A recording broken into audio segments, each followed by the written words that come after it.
जय श्री राधा माधव।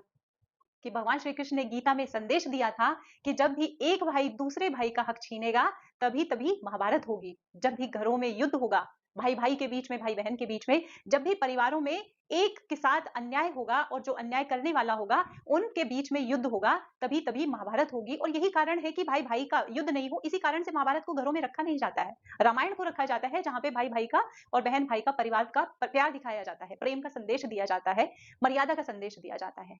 लेकिन इस सब के बाद भी आज हजारों से बढ़ते हुए, लाखों और लाखों से बढ़ते हुए करोड़ों केसेस न्यायालय में धूल फांक रहे हैं। भाई भाई से लड़ रहा है, माँ बेटी से लड़ रही है, सास बहू से लड़ रही है, ननद भाई से लड़ रही है, और बच्चों को, पत्नी को, भाई की पत्नी को, भाई के बच्चे को घर से बाहर निकालने में लगी हुई है। रिश्तों को हो क्या गया है आजकल? ये पैसा लेकर जाएंगे कहां लोग इतना?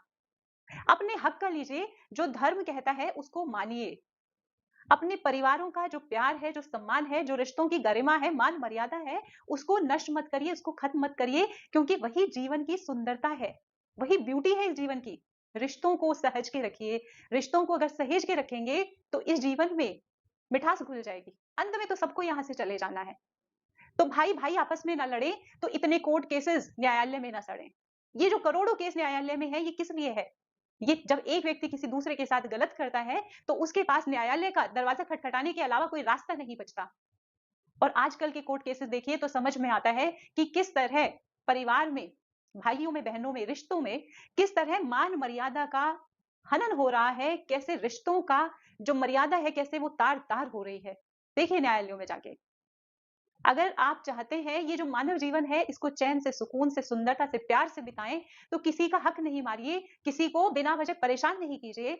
सबका हक है, सब इस यहाँ पर खुश रहने का सबका हक है, उसको उसका हक दे दीजिए। अगर कौरवों ने पांडवों को उनका हक दे दिया होता, यहाँ तक कि भगवान श्री कृष्ण ने जब 5 गांव मांगे थे, 5 गांव पांडवों के लिए भी दुर्योधन ने देने से मना कर दिया था, और उसका अंत क्या हुआ था?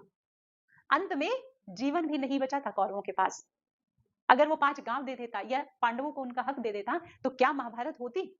नहीं होती। क्या अनेकों अनेक योद्धा मरते था? क्या इतना भयंकर युद्ध, जो आज भी इस विश्व का सबसे बड़ा युद्ध माना जाता है, क्या वह युद्ध होता? नहीं होता।